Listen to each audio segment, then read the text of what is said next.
Bonjour. क्या आप पीबेले आए हैं? मैरीलैंड? बस इतना ही। तो मैं अंग्रेजी में बोलूंगा, यहां आकर बहुत खुशी हुई। हमेशा की तरह एक सुंदर विषय, जैसा कि हमने पहले कहा था। जब मैं वफादारी के बारे में सोचता हूं, पहली बात जो मेरे दिमाग में आती है वह है इसे परिभाषित करना। यह क्या है? जब हम वकील या वफादार होने की बात करते हैं तो यह समर्थन या निष्ठा की भावना होती है जो आप देते हैं किसी व्यक्ति या किसी चीज के प्रति। यह वफादार और समर्पित होना है और कर्तव्य की भावना रखना, जैसे हम सभी करते हैं। हम सब यहां उस निष्ठा और समर्थन के कारण हैं जो हमारे संस्थापक मिस्टर ऐश के लिए है। आपको विश्वास होना चाहिए। वफादारी के लिए मेरा मानना है कि आपको किसी चीज या व्यक्ति पर भरोसा करना होगा। आपको उस चीज पर भरोसा करना होगा जिसके प्रति आप वफादार हैं। और मेरा मानना है हम सभी यहां हैं क्योंकि हमें अपने संस्थापक पर विश्वास और वफादारी है। यही एकमात्र व्यक्ति है जिसने हमें इतने वर्षों से यहां एकत्र किया है। यह मेरा भी 5वां साल है इसका हिस्सा बनकर। यह यात्रा, इसका प्रभाव, यह शानदार विचारधारा। जब मैंने पहली बार सुना और समझा कि हमारे संस्थापक श्री ऐश क्या कह रहे थे, मुझे विचार की अवधारणा मिली और वो सब जो वे देने वाले थे। मैंने तय किया कि मैं अपना सब कुछ श्री ऐश को समर्पित करूंगा, हर संभव प्रयास करूंगा। मैंने भाई ओलिवर को 5 साल पहले कहा था कि मैं इस मिशन में पूरी मदद करूंगा क्योंकि मुझे विश्वास था। हां, जो वे हासिल करना चाहते थे उसके लिए उन्हें हर संभव तरीके से हमारी मदद चाहिए थी, बोलकर या अन्य तरीकों से जुड़कर। तो मैंने इसे इस नजरिए से देखा और मैंने अपनी वफादारी उस ब्रांड को दी जो वह ला रहा था। मैंने ब्रांड और उसके मिशन के प्रति अपनी निष्ठा जताई क्योंकि उसने एक क्रांतिकारी सिस्टम बनाने की बात कही जो श्रेष्ठ है। यही वो ब्रांड है। मैं कुछ नया नहीं करूंगा बल्कि चीजों को बेहतर बनाऊंगा।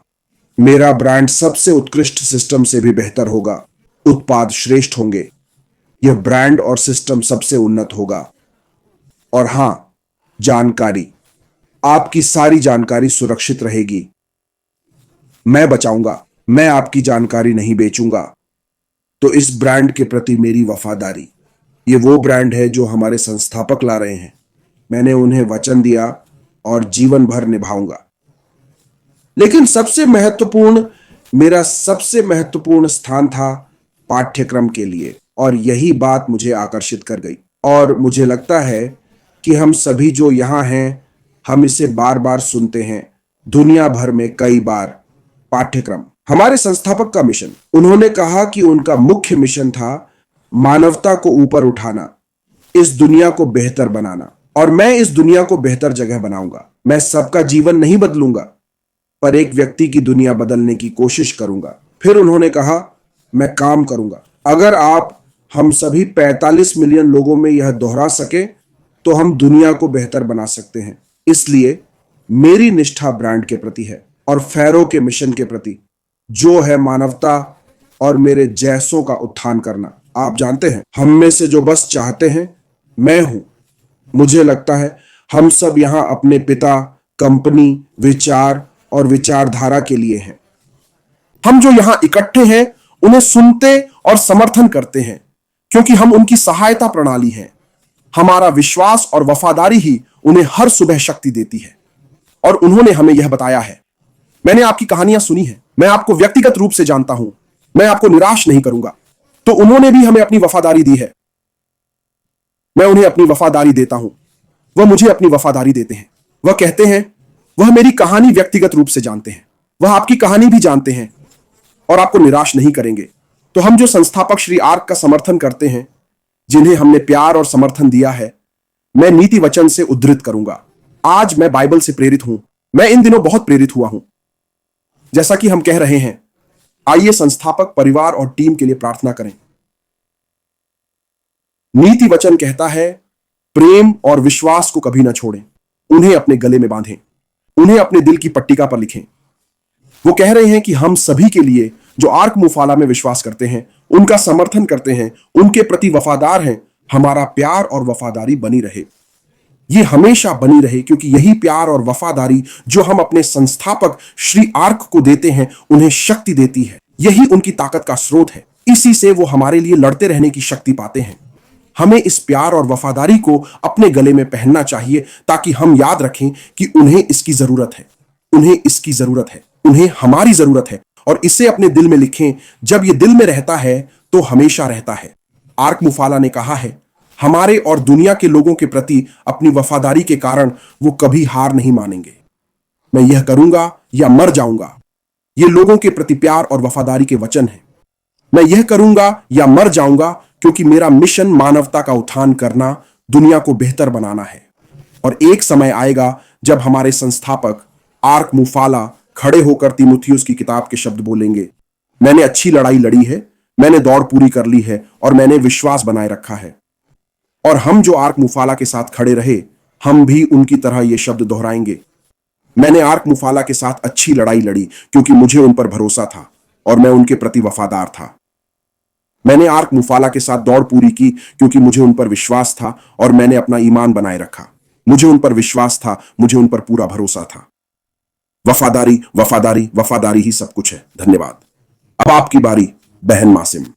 धन्यवाद मेसियन। ओह, बहुत शक्तिशाली। आप, मेरे भाई बॉब और ओलिवर, आप सब बस कमाल के हैं। यह विषय बहुत बड़ा और सुंदर है, हम इस पर पूरा दिन बात कर सकते हैं। इसे खोलें तो ओलिवर और बॉब के पास कहने को बहुत कुछ होगा, क्योंकि वफादारी एक विशाल विषय है। कई लोग अपनी नौकरी में वफादार नहीं हैं। शायद वे कुछ ऐसा कर रहे हैं जो उन्हें पसंद नहीं। पर अगर आप वो करें जो आप प्यार करते हैं, तो क्या आप वफादार रहेंगे? हम एक ऐसे व्यवसाय में हैं जहां हम समझते हैं कि क्या चल रहा है। तकनीकी दुनिया हमारा क्षेत्र है, हम जानते हैं क्या हो रहा है और दूसरों को समझाने की कोशिश कर रहे हैं। आप जानते हैं, हम रो रहे हैं जैसे जॉन बैप्टिस्ट जंगल में रो रहा था। उन्होंने कहा, यही सच्ची जगह है, पर लोग अक्सर सुनने से इनकार करते हैं, जैसे बोने वाले का दृष्टांत। कुछ बीज चट्टानी मिट्टी पर गिरे, कुछ झाड़ियों में, और वे गायब हो गए।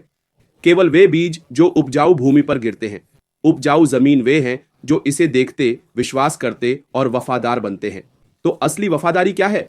वास्तविकता है किसी के साथ अच्छे और बुरे समय में खड़े रहना। कभी कभी जब हवा चलती है, वह आपके दोस्त को मारती है। तभी आप जानते हैं कि आप एक सच्चे दोस्त हैं।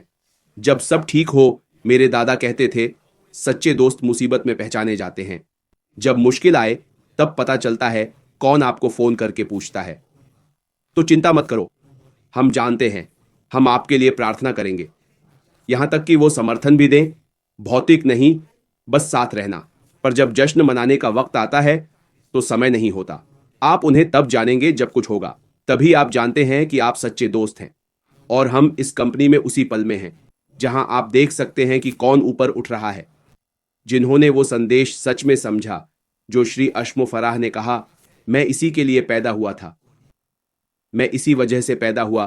किसी ने कहा, इसे मुझसे ले लो, मैं कुछ नहीं कर सकता, तकनीक को मुझसे अलग कर दो।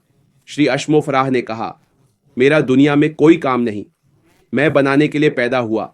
जैसे ओलिवर ने कहा, एक ऐसी प्रणाली जो सबके लिए काम करे, जो हर किसी के लिए काम करेगी। बॉब ने भी कहा कि सभी इससे कुछ बना सकते हैं, सिर्फ कुछ लोग ही नहीं, जो पागल चीजों के बारे में सोचते हैं, जैसे कि कोई ज्यादा कमाए और कोई कम नहीं। एक ऐसी प्रणाली जो सभी के लिए न्याय संगत हो। क्या इससे फर्क पड़ता है कि आप इसे व्यवसाय में या कुछ बनाने में उपयोग करें? क्योंकि कभी कभी लोग कमीशन के बारे में सोचते हैं। नहीं, संघर्षरत व्यवसायों के बारे में क्या जो तकनीक चाहते हैं, वे ऐसा सॉफ्टवेयर खोज रहे हैं जो उनके व्यवसाय को बढ़ा सके। उन लोगों के बारे में क्या, वे पैसे के लिए नहीं आ रहे हैं। ये वे लोग हैं जिनके लिए श्री अश्मो फराह निर्माण कर रहे हैं। मध्यम आकार की कंपनियों के बारे में क्या, बड़ी कंपनियां जो तकनीक से खर्च कम करना चाहती हैं, उनके बारे में क्या, मानवता के बारे में क्या, जहां आप कह सकें, आप जानते हैं क्या, मैं हर दिन आपको भेज रहा हूं। जैसे विदेश में रहने वाले लोग, वे हमेशा भाई बहन की मदद करने की कोशिश करते हैं, आप जानते हैं। और आपने कहा कि कुछ ऐसा है जो मैं दे सकता हूं जो आपका जीवन बदल देगा, और आप बदल सकते हैं। जब मैं आपके लिए करूं तो आप किसी और के लिए कर सकते हैं। तो यह सिस्टम सभी के लिए निष्पक्ष रूप से काम करता है। अगर इस क्षमता का व्यक्ति ऐसा विचार ला सकता है जहां वह खुद के बारे में नहीं बल्कि कुछ करने के बारे में सोच रहा है, तो क्या हमारा वफादार होना उचित नहीं है? सच में गहराई से देखें, हर सुबह आईने में खुद को देखें, अपने दिल को अपने दिल से बात करने दें, अपनी उंगली उठाकर कहें, क्या आपने श्री अशमो फराह में कुछ गलत देखा है? अशमो फराह वह क्या कर रहे हैं? आप जानते हैं, कुछ लोग पागल विचारों के साथ आते हैं, वे कुछ भी करते हैं, वे बच निकलते हैं, कोई कुछ नहीं कहता। पर जब कोई अच्छा इंसान आकर कहता है, मैं सच्चाई से कुछ ऐसा करना चाहता हूं जो लोगों को फायदा पहुंचाए, यह मेरे बारे में नहीं है, यह उनके और उनके परिवार के बारे में है। वह ठीक है, उन्हें ज्यादा की जरूरत नहीं, उनके पास जो थोड़ा है वह उनके परिवार के लिए काफी है। पर मैं कुछ ऐसा करना चाहता हूं जिससे लोग अपने सपनों की जीवन शैली जी सकें, जिसका आपने सपना देखा है। हम सालों तक जीते हैं पर वह जीवन कभी नहीं जीते जो ईश्वर ने हमें दिया है। आप जानते हैं, यह सच है। पर अगर कोई ऐसा कुछ लाए जिससे आप जीवन जिएं, तो एक छोटी सी चीज जो आप कर सकते हैं वो है वफादार रहना। और सच्ची वफादारी विश्वास, ईमानदारी और सम्मान पर टिकी होती है। अगर आप में ईमानदारी नहीं है तो आप वफादार नहीं हैं। अगर आप व्यक्ति का सम्मान नहीं करते तो आप उसके प्रति वफादार नहीं हैं। कितनी बार हमने पीछे मुड़कर कहा है, चलो इस व्यक्ति को सम्मान दें और अपने एनडीई को देखें, क्या हम कुछ ऐसा कर रहे हैं जो उसे चोट पहुंचाएगा? यह सोचकर कि हम इस कंपनी में क्यों आए, जो दस्तावेज हमने साइन किया, क्या हम सच में उसका पालन कर रहे हैं? और अगर आप उस दस्तावेज का पालन नहीं करते तो आप वफादार नहीं हैं। आप में ईमानदारी और सम्मान नहीं है। आप यहां किसी और चीज के लिए हैं। कारण सिर्फ आप जानते हैं। पर वह व्यक्ति इस व्यवसाय को आगे बढ़ा रहा है क्योंकि उसने कहा, जैसा बॉब ने कहा, मैं दुनिया को बेहतर बनाना चाहता हूं। इस व्यवसाय से मानवता को निकाल दें तो यह किसी भी अन्य सामान्य व्यवसाय जैसा हो जाएगा। यह मानवता, विश्वास और आपसी सम्मान पर आधारित है। जैसा मैडी ने कहा, वफादारी सब कुछ है। मैं बस इस कंपनी के प्रति वफादार रहना चाहता हूं।